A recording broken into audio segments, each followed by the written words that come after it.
that we will get to in just a moment, there's big news surrounding some of the commercials slated to air, including 2 that are about Jesus Christ. They're a part of the He Gets Us campaign. Now, it's backed by a nonprofit group that bills itself as aiming to reintroduce people to the Jesus of the Bible. Ads like this one will air during the big game. Watch. I'll prepare a feast and bring them together, he thought. But some refused to join him. He was heartbroken because he wanted everyone to be filled, not with food and wine, but with compassion. But just saying the word Jesus is riling up some people on social media. One person tweeting, "Glad I'm an atheist." Others calling the ads cringe personified and are using religious freedom as an excuse to hate and discriminate. Chris, there certainly was a backlash that we've seen on social media. What are your thoughts? Well, I think this is symbolic of probably, arguably, the greatest cultural erosion in the history of our country. I feel like when you look at the numbers, we just dropped below 50% for the first time in terms of Americans' membership in houses of worship. Culture is eroding in this country. Culture is beliefs influencing beliefs, and beliefs come from values. Values come from character, and character comes from leadership. I've got 7 and 10-year-old boys. I choose to lead them, to help shape their character, and know that there is a God who loves them, that love, joy, peace, patience, kindness, gentleness, self-control, faithfulness, these are good things. And guess what? Those are things that Jesus did put out. And I think those are virtues and values that we need to build in this country, not tear down, and certainly have the freedom of expression to put them out in the wide open as we should. Amen. Julie, part of the campaign, as I sort of touched on earlier, it's part of an effort to shift people away from a negative public perception of Christians and toward Jesus. Now, my issue in part is with this backlash is that it's been stoked by the media that has somehow, as Chris mentioned, aired toward this public acceptance of mocking and derision towards Christians and those of the Judeo-Christian faith.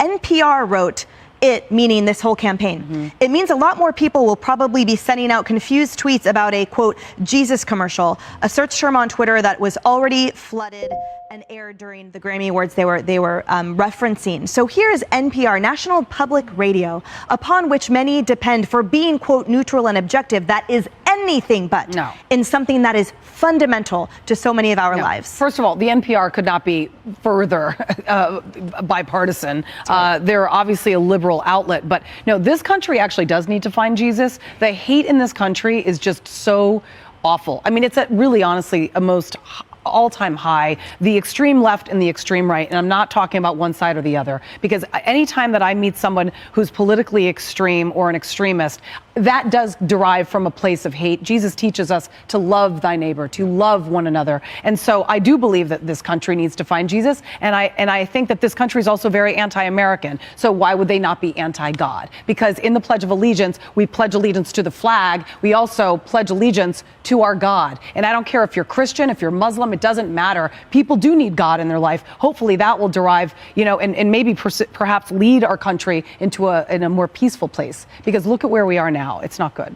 Amy, also part of the campaign articulated it's supposed to, or it is attempting to appeal to groups that may have felt excluded or repelled by the church in recent years, like members of the LGBTQ community, different races and ethnicities, those who lean more liberal politically, and yet people are decrying this as Christo-fascist.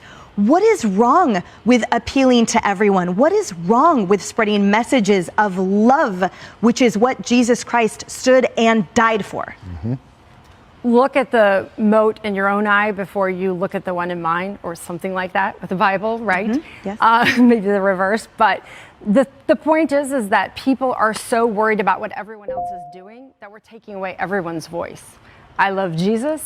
I love football. I love the Super Bowl. Most of all, I love capitalism. And so if they are going to put money behind something like this in the Super Bowl, I think it's a great idea. Sad, very sad that our discussion comes back to we have to criticize each other's beliefs. Because at the end of the day, it's a Super Bowl commercial. Hopefully somebody takes away from it something that they can utilize in their life, or at least a little entertainment to talk about Monday in the office.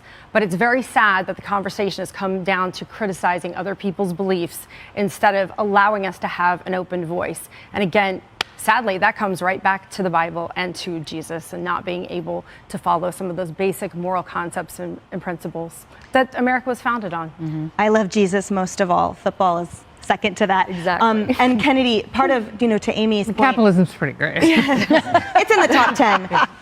But why is it when we watched one of the commercials that were part of that campaign, it speaks to such fundamental and beautiful concepts again? Why is that vitriol? Where does it come from? That shows you that it's a real threat. Like it's much better to have people hateful and divided.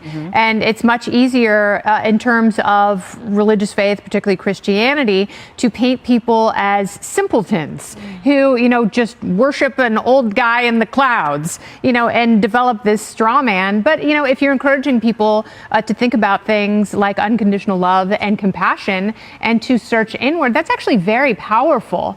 And, it's passive. That's something that you have to do on your own. That's a kind of conversation that you have to have with yourself, not, a hate-filled, angry, othering conversation, which is just eclipsed all reason in our society. So I think it's a really good thing. And maybe it will start conversations with parents and kids and neighbors. And, but again, I do believe that the most important conversation you have is with yourself and that inward self-examination, which is very much missing and necessary right now. Yeah. And just a reminder, 90% of the tweets and things that we see online are from a tiny fraction of the population, a very minority vocal population. But you're right, the most important conversation is with yourself, your family, and God. Hey everyone, I'm Emily Campagno. Catch me and my co-hosts Harris Faulkner and Kaylee McEnany on Outnumbered